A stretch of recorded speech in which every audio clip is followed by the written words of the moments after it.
Hi, this is Charity Grace Estribilia, and this time we will going to discuss about Howard Gardner's theory of multiple intelligence. But before that, let's get to know first the man behind this theory.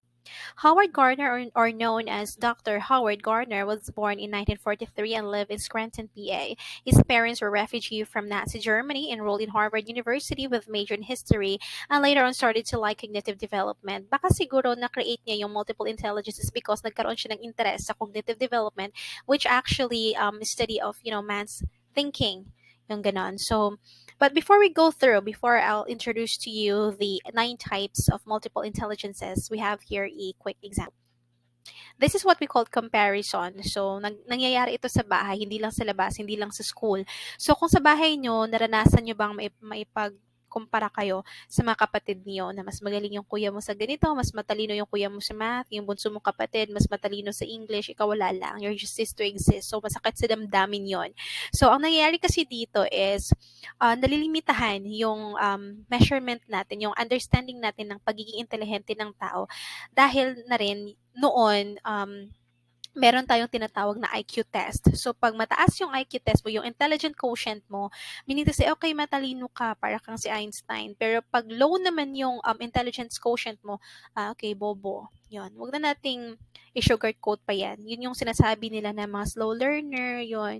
Kasi pinapaganda lang yung not academically inclined. But then, yun. So, slow learner. Buti na lang, na-introduce itong theory of multiple intelligences kasi nagkakaroon tumataas yung self-esteem ng tao. So we have here the multiple intelligences. These are logical, visual, musical, intrapersonal, kinesthetic, interpersonal, naturalistic, and linguistic. And the last one is existential. So let's tackle first the verbal linguistic intelligence. We have here these people excels in languages, words, and poetry. So they tend to think in words. They can easily comprehend what they are reading, and magaling silang magsulat, magaling silang magsalita.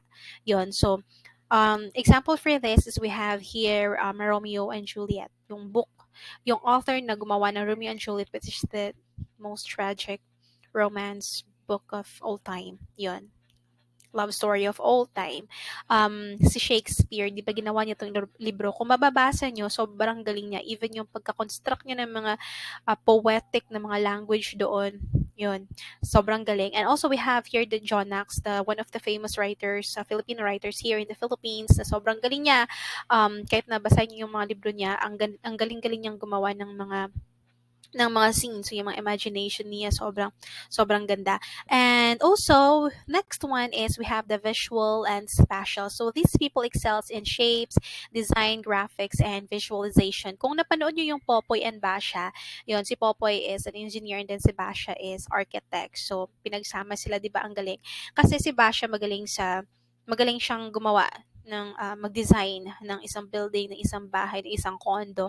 And then si Popoy, magaling siya doon sa parang measurement, sa visualization, o sobrang galing niya doon sa mga graphics. Kaya, um, mas nagiging madali yung trabaho nila. That is an example of visual spatial intelligence. Next one is mathematical logical intelligence, math, for the word math and logic.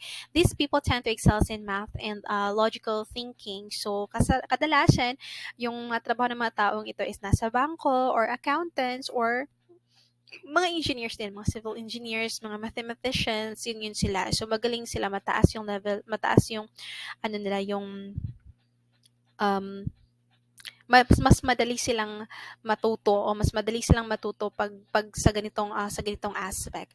And the next one we have here, the intrapersonal, the ability to understand one's inner feelings, self-smart, awareness of the inner self, emotion, values, and beliefs. So, base sa examples natin, we have here the Pope and also Confucius. So, ano pa kasi talaga yung intrapersonal? Ito yung mga taong self-smart or introspection smart. So, ang strong points ng mga taong to is they can work alone and sometimes may shy away from others. They're probably self-reflective, self-aware, and thus tend to be in tune with their inner feelings, values, belief, and thinking processes. These people are often strong-willed, self-confident, and have definite well-thought-out opinions on almost in any issue. So dili sila kanang kaning mga tao pagtas lang intraperson dili sila kanang pataka-arapog storya ingana. They really had they self-reflect on it. Ingan. So magaling sila when it comes to advices, magbigay ng mga opinions, yun kasi pinag-aaralan nila. And then iniisip talaga nila ng maigi. So ito yung intrapersonal intelligence.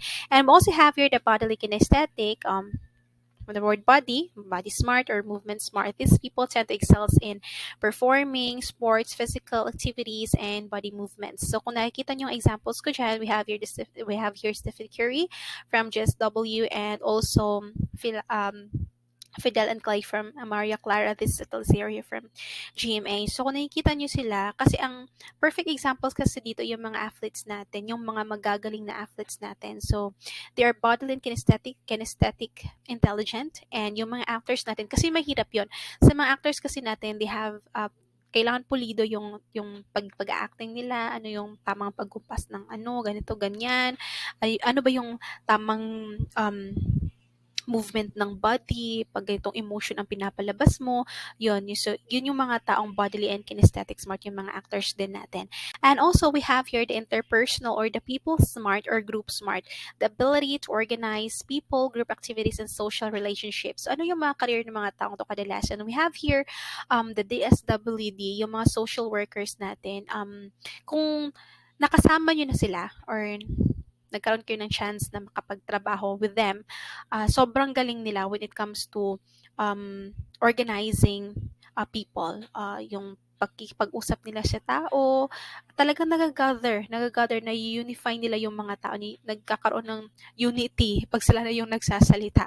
Kasi magaling sila doon, magaling sila sa tao. And also, yung mga leaders din natin, yung mga politicians, specifically our very own President Roa Rodrigo Duterte, na sobrang galing, sobrang talino, na parang alam mo yun, parang nabuhay lang yung si Sancho sa Art of War na book yon. So kasi kung politician ka, kung hindi ka naman magaling sa tao, kakalabanin ka. So, kailangan magaling ka. Magaling ka pagdating sa tao para makuha mo yung tiwala nila. So, ito yung mga interpersonal intelligence. So, we also have here naturalistic. These people are nature smart or environment smart. They have profound love for the outdoors, animals, plants, and almost any natural object, tend to have affinity with and respect for all living things. So, they have this kakaibang attachments sa mga hayop, sa mga living things. So, iba yung attachment nila. And when you say iba yung attachment and respect for all living things, hindi limited lang yung, for example, sa hayop ha, example na natin sa dog. So, hindi limited yung pagmamahal nila sa mamahalin na klaseng type na aso.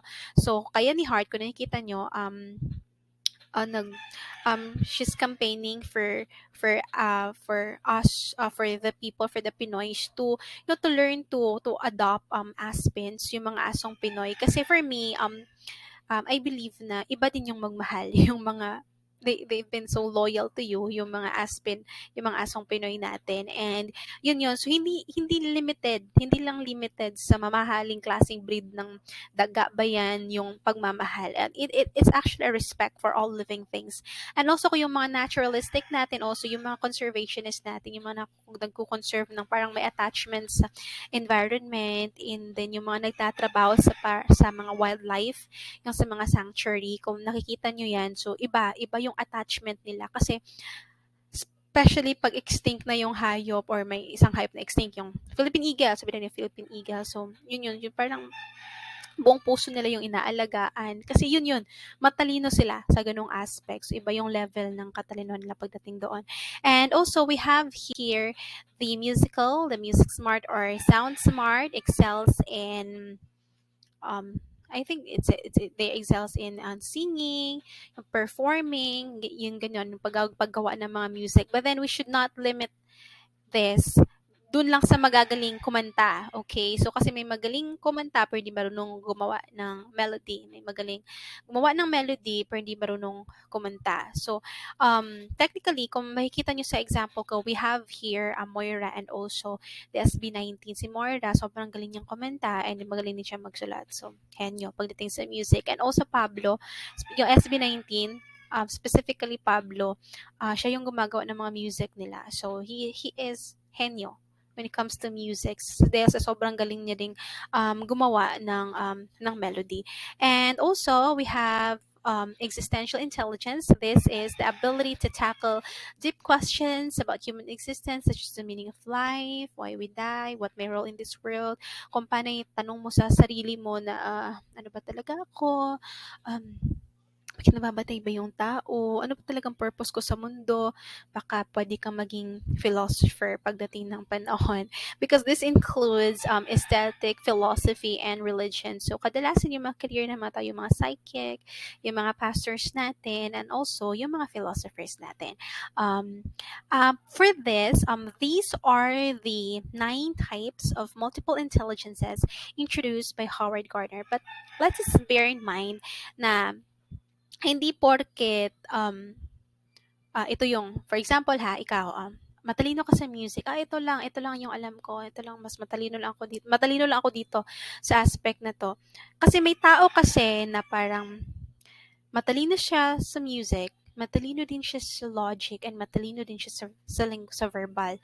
So, merong ganun. Pwede kang magkaroon ng tatlo doon sa binanggit kong multiple intelligence ngayon. So, yun siya. So, pwedeng maging apat o pwede ka rin sa'yo na lahat. Okay, so genius ka na. Yung ganon. So, pwedeng mangyari yon. And kung yung gawin natin, i-apply natin sa isang classroom. For example, I'm a teacher, I'm a professor.